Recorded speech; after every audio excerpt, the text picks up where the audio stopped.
जैसे कि आप जानते हो एग्जामिनेशन के लिए बहुत कम समय बचा हुआ है और मैं आपसे कुछ निवेदन करूंगा। जैसे कि मैं खुद इंटरमीडिएट के एग्जामिनेशन में 2 बार फेल हुआ था, फाउंडेशन की एग्जामिनेशन में 1 बार फेल हुआ।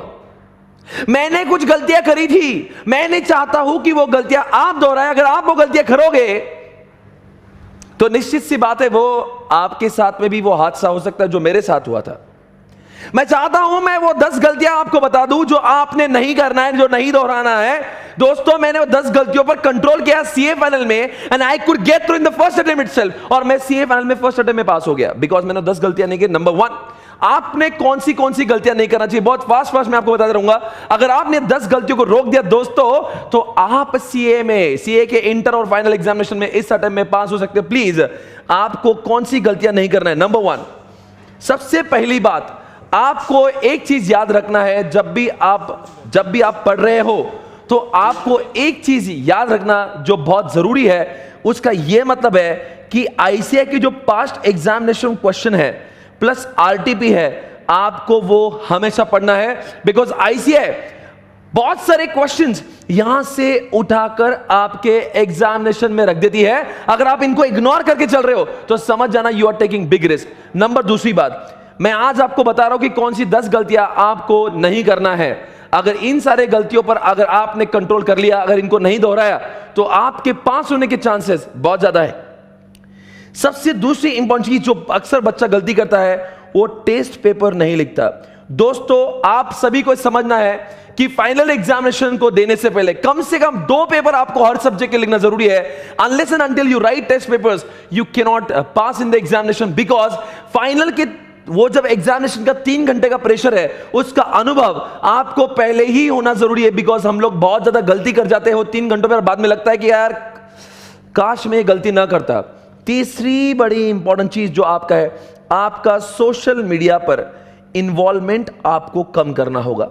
मैं देख रहा हूं कि इन दिनों में बच्चों की कमजोरी हो चुकी है सोशल मीडिया। मैं ये नहीं समझता कि सोशल मीडिया पूरी तरह से खराब है। सोशल मीडिया पर अच्छे कंटेंट भी, जैसे कि ये लेक्चर है, तो आप जरूर हर चैनल को जो आपको अच्छा लगता है उनको सब्सक्राइब करिए, उनके बेल आइकन को टाइप करिए, बेल प्रेस कर दीजिए, ताकि आपको उन सारे लोगों की नोटिफिकेशन आपके मोबाइल पे मिलेंगी। क्यों आप यूट्यूब के ऊपर जाके बार बार, देखो यूट्यूब है और आपका ये इंस्टाग्राम है, you keep on accessing those thing और आपका पता नहीं, आपको समझ नहीं आता कि आपने कितना टाइम उसमें इन्वेस्ट कर दिया, कितना टाइम वेस्ट कर दिया। इसलिए दोस्तों सोशल मीडिया के साथ में रहिए पर उतना ही काम करिए जितना कि जरूरी है। नंबर 4 बात, सोने पर होना चाहिए कंट्रोल। दोस्तों मैं देखता हूं कई लोगों को इतना समय सोने में बर्बाद कर देते हैं। वह कुछ लोगों का तो यह बोलना है कि अब सोने पर मेरा कंट्रोल ही नहीं रहा। अच्छा, लोग 7 और 8 घंटे तो रात में सोते हैं और जब दोपहर का खाना हो जाता है उसके अंदर 2-3 घंटे और सो जाते हैं। मुझे बताओ, घंटे ही 24 है, उसमें 10 से 11 घंटा ढोकले तो सो जाएगा तो 13 घंटे में क्या उखाड़ लेगा। भाई और बहनों, आपको सभी को कहना है, बुरा मत मानिए, पास और फेल में कभी भी आपकी जिंदगी में नींद बैरियर बन सकता है। तो दोस्तों अगर पास होना है तो नींद पर होना चाहिए कंट्रोल। मैं समझता हूं कि एग्जामिनेशन में 45 दिन बचे हैं तो मैक्सिमम टू मैक्सिमम आपने 5 से 6 घंटे सोना चाहिए। उसके ऊपर सो रहे हो तो you are just simply wasting your time. रात का और दोपहर का मिला के मैं कह रहा हूं 6 घंटे से ऊपर आपकी नींद नहीं होना चाहिए।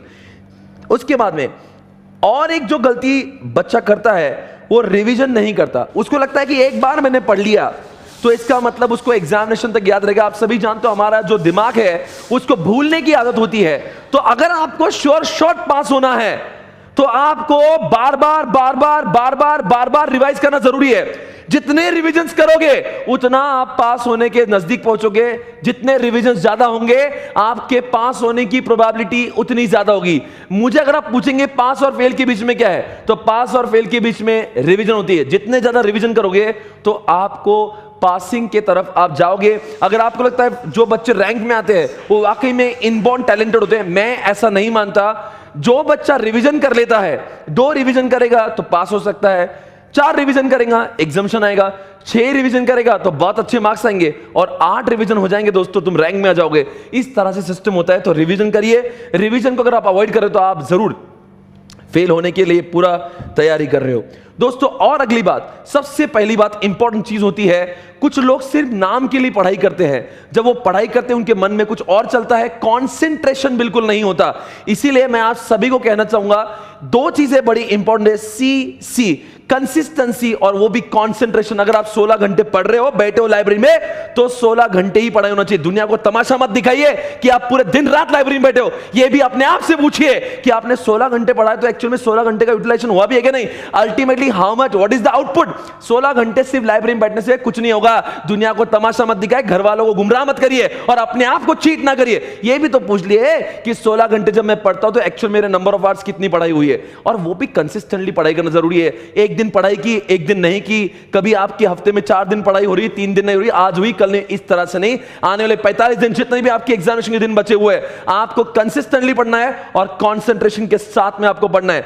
सातवीं इंपॉर्टेंट चीज जो मुझे लगता है आपने वो गलती नहीं करना चाहिए, सबसे इंपॉर्टेंट चीज, आप जब भी आप पढ़ाई करते हो तो आपको पढ़ाई करते समय यह समझना चाहिए कि आपको लिख कर देखना चाहिए। मैं टेस्ट सीरीज की बात नहीं कर रहा हूं, जो भी आप चीज जब थ्योरी पढ़ रहे हो, जो प्रैक्टिकल कर रहे हो, तो मन में do not read only in mind. आपने जो पढ़ा है, फॉर एग्जांपल आपने थ्योरी कुछ पढ़ी है, तो make sure you are writing it. आप थोड़ा थोड़ा उसका एक एक पॉइंट, एक एक बुलेट ऐसा कुछ लिखते चलिए। आप जैसे कोई प्रॉब्लम है, जैसे 40 प्रॉब्लम है, कम से कम 4 से 5 प्रॉब्लम सॉल्व करिए।